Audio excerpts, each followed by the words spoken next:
Hello दोस्तों कैसे हैं आप सभी। होप करता हूं कि आप सभी बहुत बढ़िया होंगे और आप सभी की प्रिपरेशन बहुत अच्छी चल रही होगी। दोस्तों आज के इस क्लास के अंदर हम डिस्कस करेंगे क्लास 10th के कुछ बोर्ड एग्जाम के ऑब्जेक्टिव हैं जो कि प्रीवियस ईयर आए हुए हैं। ये ऑब्जेक्टिव क्वेश्चंस आपके लिए काफ़ी इंपॉर्टेंट है। क्लास 10th के एग्जामिनेशन के अंदर 5 मार्क्स का फिल इन द ब्लैंक्स पूछा जाता है। तो डेफिनेटली इन सारे कॉन्सेप्ट को नोट कीजिएगा और इन सवाल के जो भी राइट आंसर होंगे इनके बिहाइंड जो भी कॉन्सेप्ट छुपे होंगे उन कॉन्सेप्ट को नोट कीजिएगा, क्योंकि एक एक कॉन्सेप्ट को एक एक क्वेश्चंस को मैं डिटेल एक्सप्लेनेशन करूंगा और एक एक क्वेश्चंस के कॉन्सेप्ट वाइज चीज़ें आपको बताने की कोशिश करूंगा। ठीक है दोस्तों, यदि आप नए हैं तो आप सीबीएसई इंग्लिश क्लासेस के इस चैनल को सब्सक्राइब कर लीजिए और इन वीडियो को शेयर करिएगा। ठीक है, चलिए पहले कॉन्सेप्ट से शुरू करते हैं। फर्स्ट कॉन्सेप्ट है दोस्तों, he gave me -1 rupee note. यहाँ पर आपको आर्टिकल फिल करना है। देखिए दोस्तों, कॉन्सेप्ट नंबर फर्स्ट नोट कीजिए अपनी नोट में आप। कॉन्सेप्ट नंबर 1 की दोस्तों कहता है, सब भी हम दोस्तों आर्टिकल ए और एन की बात करते हैं तो आर्टिकल ए और एन की मीनिंग होती है दोस्तों एक। ठीक है, दोनों की मीनिंग सेम ही होती है। आर्टिकल ए का मतलब भी एक होता है और आर्टिकल एन का मतलब भी एक होता है। But when we talk about the article A, जब भी हम आर्टिकल ए की बात करते हैं दोस्तों तो आर्टिकल ए का यूज़ हम हमेशा करते हैं कॉन्सोनेंट साउंड के साथ में। ठीक है, आर्टिकल ए का यूज़ करते हैं दोस्तों हम कॉन्सोनेंट साउंड के साथ में। और अगर हम कॉन्सोनेंट साउंड की बात करें तो कॉन्सोनेंट साउंड जो होती है वो का से ज्ञा तक की साउंड को हम दोस्तों कॉन्सोनेंट साउंड कहते हैं। और हमेशा कॉन्सोनेंट साउंड के पहले आपको आर्टिकल ए का प्रयोग करना है। बहुत इंपॉर्टेंट चीज़ है, जब भी हम कॉन्सोनेंट साउंड की बात करते हैं तो कॉन्सोनेंट साउंड के साथ आपको हमेशा आर्टिकल ए का प्रयोग करना है। ठीक है, बट जब हम वावल साउंड की बात करते हैं दोस्तों, आप इसको वावल नहीं इसको वावल साउंड कहेंगे। और जब भी हम वावल साउंड की बात करते हैं तो हम वावल साउंड के साथ आर्टिकल एन का यूज़ करते हैं। ठीक है, और वावल साउंड की जब भी हम बात करते हैं तो वावल साउंड दोस्तों हम बोलते हैं आ से हा तक की साउंड को हम वावल साउंड कहते हैं। ये बहुत इंपॉर्टेंट चीज़ है दोस्तों, जब भी हम आर्टिकल ए की बात करते हैं तो आर्टिकल ए का प्रयोग कॉन्सोनेंट साउंड के साथ और आर्टिकल एन का प्रयोग वावल साउंड के साथ। इंपॉर्टेंट चीज़ ये है दोस्तों, इंपॉर्टेंट चीज़ इस बात का ध्यान रखिएगा कि कभी भी आपको ए ई आई ओ यू इस बेसिस पर आर्टिकल को फिल नहीं करना है। अदरवाइज आपका आंसर रॉन्ग हो जाएगा और आपको मार्क्स नहीं मिल पाएंगे, आपके मार्क्स बोर्ड एग्जामिनेशन में डिडक्ट होंगे। कभी भी आप इस बेसिस पर आर्टिकल फिल नहीं कीजिएगा, क्योंकि ये जो है वो करेक्ट मेथड नहीं है। जो मेथड मैं आपको बताने लग रहा हूँ यही करेक्ट मेथड है और इसी मेथड से आप नोट कीजिएगा। जैसे जैसे तो दोस्तों हमारे वीडियोस बढ़ते जाएंगे वैसे वैसे मैं आर्टिकल के और भी कॉन्सेप्ट कवर करता जाऊंगा और आर्टिकल दा के यूसेज की मैं बात करता जाऊंगा, जो जो आपके एग्जामिनेशन में आता है और जो नहीं भी आता लेकिन नॉलेज पॉइंट ऑफ व्यू से इंपॉर्टेंट है उसकी भी हम बात करेंगे। दोस्तों दा के कुछ यूसेज मैं बता देता हूँ। जब भी मैं आर्टिकल दा की बात करता हूँ तो आर्टिकल दा का प्रयोग हम जितनी भी रिवर्स हैं, ठीक है, उन सभी के साथ हम आर्टिकल दा का यूज कर सकते हैं। जैसे कि गंगा, ठीक है, जैसे कि गंगा, जैसे कि गोदावरी। ठीक है, ये रिवर है। इन रिवर्स के नाम के साथ या किसी भी रिवर्स के नाम के साथ हम आर्टिकल दा लगा सकते हैं, क्योंकि रिवर्स के नाम के पहले हम आर्टिकल दा का यूज़ करते हैं। दोस्तों जब भी हम गंगा नदी की बात करते हैं, गंगा रिवर की बात करते हैं तो ये जो है इंपॉर्टेंट ये है कि इंडिया के ये लॉन्गेस्ट रिवर है। ठीक है, इंडिया की लॉन्गेस्ट रिवर है। 25 किलोमीटर का डिस्टेंस ट्रेवल कर दी है। ठीक है, ये बहुत इंपॉर्टेंट चीज़ है। तो आर्टिकल का कॉन्सेप्ट नोट कीजिएगा, जब भी हम आर्टिकल ए और एन की बात करते हैं, ठीक है, तो आर्टिकल का प्रयोग कॉन्सोनेंट साउंड के साथ और आर्टिकल ए का प्रयोग कॉन्सोनेंट साउंड के साथ और आर्टिकल एन का प्रयोग वॉवल साउंड के साथ। कॉन्सोनेंट साउंड की जब भी हम बात करते हैं, कॉन्सोनेंट साउंड होती है आ से आ तक की साउंड, और जब भी हम वॉवल साउंड की बात करते हैं तो वॉवल साउंड कॉन्सोनेंट साउंड होती है का से ज्ञा तक की साउंड, और जब भी हम वॉवल साउंड की बात करते हैं तो वॉवल साउंड आ से आ तक की साउंड होती है। ठीक है, तो इस अकॉर्डिंग पहले क्वेश्चन का जो राइट आंसर होगा, देखिए दोस्तों चेक कीजिए, यहाँ पर लिखा है, यहाँ पर आपने देखा लिखा वन। वन की साउंड क्या है, वन की साउंड जो है वो कॉन्सोनेंट साउंड है, इस वजह से यहाँ पर आप आर्टिकल ए का प्रयोग करेंगे। नहीं, आपको हिंदी चेक करना है, ये का से ज्ञा के बीच में वाह एक लेटर है। ठीक है, यहाँ पर राइट आंसर होगा आर्टिकल ए। ठीक है, नेक्स्ट क्वेश्चन, ये प्रीवियस ईयर बोर्ड का आया हुआ क्वेश्चन है क्लास 10th की एग्जामिनेशन में। नेक्स्ट सवाल, नेक्स्ट क्वेश्चन देखिए, his father is dash MP. MP, a an और द, इनमें भी आपको दोस्तों ये क्वेश्चन भी काफी इजी है, लिखिए नोट कीजिए कॉन्सेप्ट नंबर 2। जब भी पहले मैं दोस्तों आपको बताता हूँ, जब भी हम एमपी की बात करते हैं तो यहाँ पर सबसे पहले आप जान लीजिए एमपी की फुल फॉर्म। एमपी की फुल फॉर्म है दोस्तों मेंबर ऑफ पार्लियामेंट। ठीक है, मेंबर ऑफ पार्लियामेंट, ये है दोस्तों एमपी की फुल फॉर्म, जिसे हम कहते हैं मेंबर ऑफ पार्लियामेंट। ठीक है, और इसी को दोस्तों, और इसी प्रकार एक फुल फॉर्म और इसी के अकॉर्डिंग पेपर में पूछा जाता है एमएलए।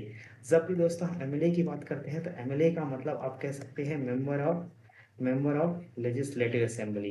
ठीक है, मेंबर ऑफ लेजिस्लेटिव असेंबली, ये दोस्तों फुल फॉर्म होता है किसका, एमएलए का, मेंबर ऑफ लेजिस्लेटिव असेंबली है। अब दोस्तों आपको आर्टिकल फिल करना है, तो बहुत आसान सा क्वेश्चन है, बस उसी कॉन्सेप्ट पर है। आर्टिकल ए का प्रयोग कौन से साउंड के लिए, कॉन्सोनेंट साउंड के लिए, और अभी अभी बताया आपको कॉन्सोनेंट साउंड कैसी साउंड होती है।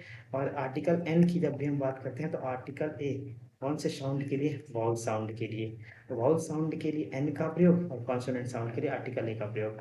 वाउल साउंड के अंदर आती है दोस्तों कहाँ, आ से आ तक की साउंड। ठीक है, इसके पहले आती है हमेशा आ से आ तक की साउंड। और जब भी हम कॉन्सोनेंट साउंड की बात करते हैं तो कॉन्सोनेंट साउंड का मतलब होता है का से ज्ञा तक की साउंड। बस यही छोटा सा डिफरेंस होता है।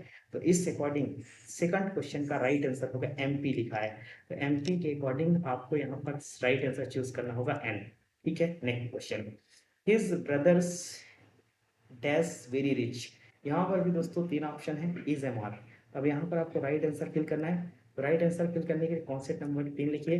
जब भी दोस्तों हम इज एम आर की बात करते हैं, जब भी हम इज एम आर की बात करते हैं, तो सबसे इंपॉर्टेंट चीज है दोस्तों, ये वी फॉर्म की वर्ब कहलाती हैं। ये वी फॉर्म की वर्ब है। ठीक है, ये वो वी फॉर्म की है। इनके अलावा जब भी हम वास और वर की बात करते हैं तो ये भी वी फॉर्म की ही वर्ब की कैटेगरी में काउंट की जाती है। ठीक है, इज बहुत इजी तरीके से जानेगा। इज का प्रयोग हमेशा दोस्तों सिंगुलर सब्जेक्ट के साथ किया जाता है। यदि आपका सब्जेक्ट दोस्तों सिंगुलर है तो आप इज का यूज करेंगे। और आई एक अकेला ऐसा सब्जेक्ट है जिसके साथ आपको एम लगाना है। और जब भी हम आर की बात करते हैं तो आर का यूज हम हमेशा करते हैं दोस्तों प्लूरल सब्जेक्ट के साथ। एक इंपॉर्टेंट चीज ये है कि इन सभी कॉन्सेप्ट को अपनी नोटबुक में नोट करते चलिएगा। ठीक है, ताकि आपको चीजें याद नहीं।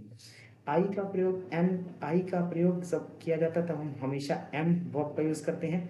सिंगुलर का जब भी हम यूज करते हैं तो हमेशा इस वर्ब का यूज करते हैं। और आर का यूज हम करते हैं तब हम प्लूरल की बात करते हैं। ठीक है दोस्तों, सिंगुलर वर्ब को पहचानने का एक सिंपल तरीका आपको बता देता हूँ। जिन वर्ब में यस, ईएस या फिर आईएस लगा होता है, इन वर्ब को बेसिकली हम सिंगुलर वर्ब की कैटेगरी में ले जाते हैं। ठीक है, जैसे कि एग्जांपल के तौर पर डज, इसमें ईएस लगा है, सिंगुलर वर्ब है। एग्जांपल के तौर पर दोस्तों वज, एग्जाम्पल के तौर पर आप देखें तो इज, या फिर आप कह सकते हैं दोस्तों हैज। ये सभी सिंगुलर वर्ब है क्योंकि इनमें यस या ईएस लगा है। तो ऐसी वर्ब जिनमें यस या ईएस लगा होता है उन वर्ब को सिंगुलर वर्ब की कैटेगरी में रखते हैं। और हमेशा एक चीज़ का ध्यान रखेंगे आप, इस सिंगुलर सब्जेक्ट के साथ सिंगुलर हेल्पिंग वर्ब और प्लूरल सब्जेक्ट के साथ प्लूरल हेल्पिंग वर्ब। यहाँ पर लिखा है हिज ब्रदर्स। ठीक है, हिज ब्रदर्स अपने आप में किस चीज़ को रिप्रेजेंट कर रहा है, ये प्लूरल है।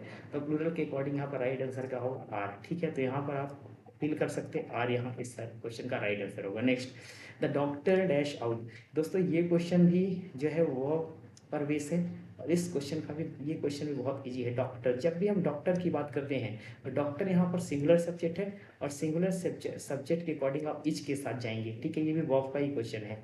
दोस्तों यहाँ पर एक बात बताता हूँ, आर्टिकल दा के बारे में थोड़ा सा आपको जानकारी देता हूँ। जब भी दोस्तों हम दा की बात करते हैं, जब भी हम आर्टिकल दा की बात करते हैं तो दा है जो है वो किसी भी चीज़ को स्पेसिफिक बनाने का काम करता है, या किसी भी चीज़ को पर्टिकुलर बनाता है। अगर कहीं पे आर्टिकल दा लगा है तो समझ लीजिए वह किसी भी चीज़ को क्या करने की कोशिश कर रहा है, स्पेसिफिक बनाने की कोशिश कर रहा है, पर्टिकुलर बनाने की कोशिश कर रहा है। ठीक है, इस अकॉर्डिंग अगर हम देखें तो इस सवाल में जहाँ भी सिंगुलर सब्जेक्ट है, इस सवाल में देखिए द डॉक्टर सिंगुलर है इसलिए आप इज लगाएंगे। नेक्स्ट लिखा है Mohan dash in the garden. ये क्वेश्चन भी दोस्तों ये क्वेश्चन भी बेस्ड है किसमें, वर्ब पे। तो मोहन कैसा सब्जेक्ट है, देखिए मोहन यहाँ पर सिंगुलर सब्जेक्ट है। तो सिंगुलर सब्जेक्ट के अकॉर्डिंग यहाँ पर आप वज का प्रयोग करेंगे। इसको राइट प्रोनाउंसिएट करते हैं दोस्तों वज। इसको वाज नहीं कहते, इसको वज कहते हैं। वज इसका राइट प्रोनाउंसिएशन है। और ये वर जो है ये प्लूरल है, और प्लूरल है तो इसी वजह से ये हमेशा जब भी आएगा वो PHV के साथ आएगा, प्लूरल हेल्पिंग वर्ब के साथ आएगा। होप करता हूँ दोस्तों ये अभी आज हमने 5 ही क्वेश्चन उठाए हैं, क्योंकि धीरे धीरे हम क्लासेस को इंक्रीज करते हुए चलेंगे। फर्स्ट डे 1 से ही हम क्लासेस को इंक्रीज नहीं करेंगे। और जैसे जैसे आपकी हैबिट हो जाएगी, आप हैबिचुअल हो जाएंगे, तो हैबिचुअल होने पर हम क्लासेस का जो ड्यूरेशन है वो बढ़ा देंगे, और क्लासेस के नंबर ऑफ क्वेश्चंस भी बढ़ा देंगे। ठीक है, तो करता हूँ आपको चीज़ें समझ में आएंगी। हर एक कॉन्सेप्ट को कॉन्सेप्ट वाइज नोट कर लीजिएगा बहुत अच्छे ढंग से, और प्रॉपर ढंग से कॉन्सेप्ट को नोट करके ही हर चीज़ को लिखिएगा, समझिएगा। और अपने से होमवर्क दोस्तों आपका ये रहेगा कि आपको एटलीस्ट 3 क्वेश्चंस जो हैं वो कमेंट बॉक्स में पिन करने हैं। 3 क्वेश्चंस कमेंट बॉक्स में पिन करने हैं। 1 क्वेश्चन आर्टिकल पे बेस रहेगा और 2 क्वेश्चन सिंगुलर और प्लूरल वर्ब पे बेस रहेंगे, ठीक है। तो 3 क्वेश्चन आपको कमेंट बॉक्स में पिन करना है अपने नाम के साथ, ठीक है। यदि आप डेफिनेटली चैनल पर नए हैं तो इस चैनल को कर दीजिएगा सब्सक्राइब और इस वीडियो को करिएगा like. Thank you so much, मिलते हैं आप नेक्स्ट वीडियो में, तब तक के लिए रखिएगा अपना ध्यान। जय हिंद।